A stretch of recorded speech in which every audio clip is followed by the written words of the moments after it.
안녕하세요. 요즘 암호화폐 시장 보면서 좀 답답하지 않으세요?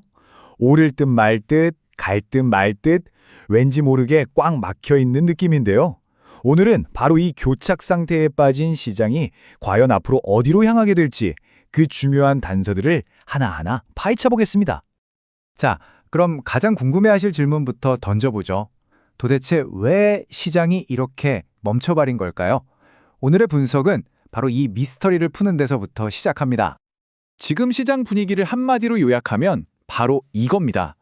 이게 무슨 말이냐면요. 투자자들이 이건 무조건 오른다 하는 확신을 가지고 막 뛰어드는 게 아니라는 거예요.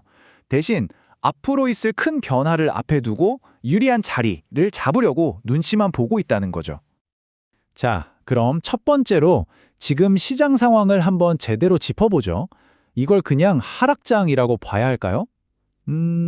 결론부터 말씀드리면 지금은 폭락이라기보다는 다음 점프를 위해 잠시 웅크리고 있는 그런 조정 국면에 훨씬 가깝습니다. 왜 그런지 한번 들여다볼까요? 주요 지표들을 보면 이게 더 명확해져요. 가격 움직임은 굉장히 방어적이고 치고 올라갈 힘, 즉 모멘텀은 약해졌죠. 전체 시총도 좀 줄었고 비트코인은 10만 1000달러 근처에서 계속 옆으로만 가고 있습니다. 근데 여기서 진짜 중요한 게 있어요. 바로 과열됐던 레버리지, 그러니까 빚내서 하는 투자가 상당 부분 정리됐다는 겁니다. 이건 시장이 무너지고 있다는 신호가 아니라 오히려 과열된 열기를 식히면서 체력을 비축하고 있다는 아주 건강한 신호로 볼 수 있습니다. 그럼 시장 내부 말고 바깥 상황은 어떨까요? 시장 앞만 들여다봐서는 전체 그림을 볼 수 없겠죠? 이제 시야를 확 넓혀서 지금 암호화폐 시장을 양쪽에서 잡아당기고 있는 거대한 두 개의 힘, 바로 거시 경제 요인들을 살펴보겠습니다. 지금 시장은요, 말 그대로 줄다리기를 하고 있는 형국입니다. 한쪽에서는 미국 정부가 세금 등으로 시중의 돈을 쫙 빨아들이면서 유동성을 빡빡하게 만드는 맞바람이 불고 있고요. 다른 한쪽에서는 조만간 금리 내릴 거야 하는 중앙은행들의 신호, 즉 순퉁이 불어오고 있죠.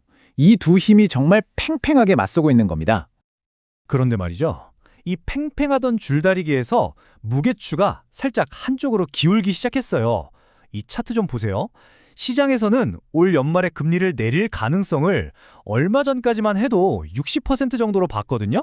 근데 지금은 거의 70%까지 보고 있습니다. 순풍이 점점 더 강해지고 있다는 뜻이죠. 이게 그냥 그랬으면 좋겠다 하는 희망사항이 아니라는 증거가 있어요. 바로 안전자산의 대표 주자인 금 가격을 보면 알 수 있습니다.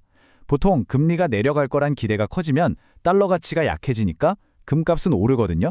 지금 보세요. 금값이 온스당 4,000달러라는 엄청 높은 수준에서 굳건히 버티고 있잖아요. 시장은 이미 금리 인하 가능성을 가격에 반영하고 있다는 뜻입니다.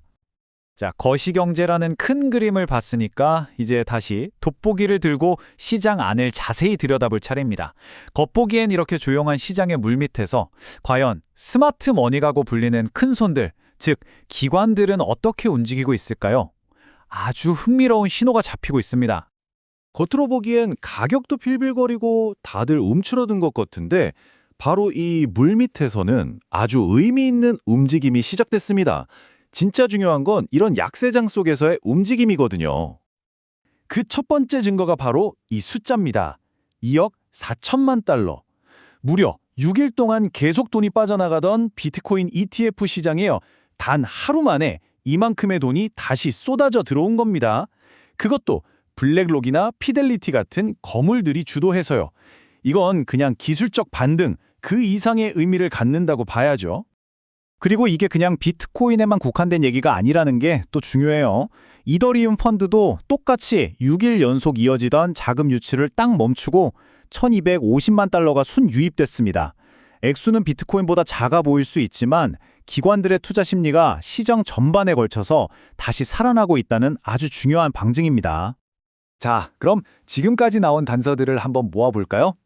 밖에서는 금리 인하라는 순풍이 불어오고 있고 안에서는 기관이라는 큰 손들이 움직이기 시작했어요.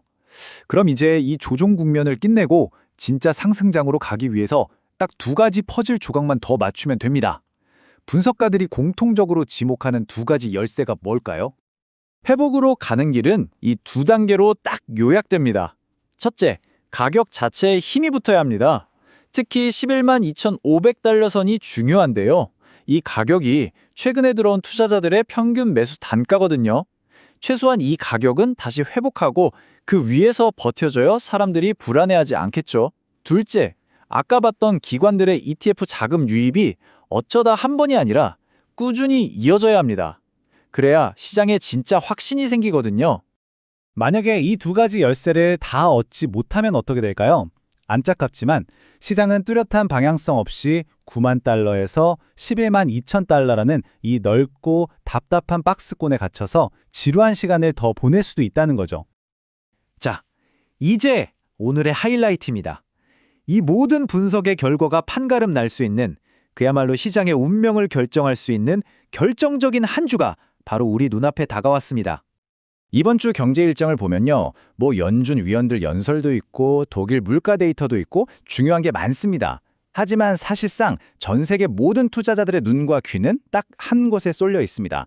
바로 목요일에 있을 미국의 소비자 물가지수 CPI 발표죠. 이게 진짜입니다. 이 CPI 결과에 따라서 시장의 운명은 정말 극명하게 갈릴 수 있습니다. 먼저 긍정적인 시나리오, 물가가 잡히고 있다는 신호가 나오고 기관 자금도 계속 들어온다.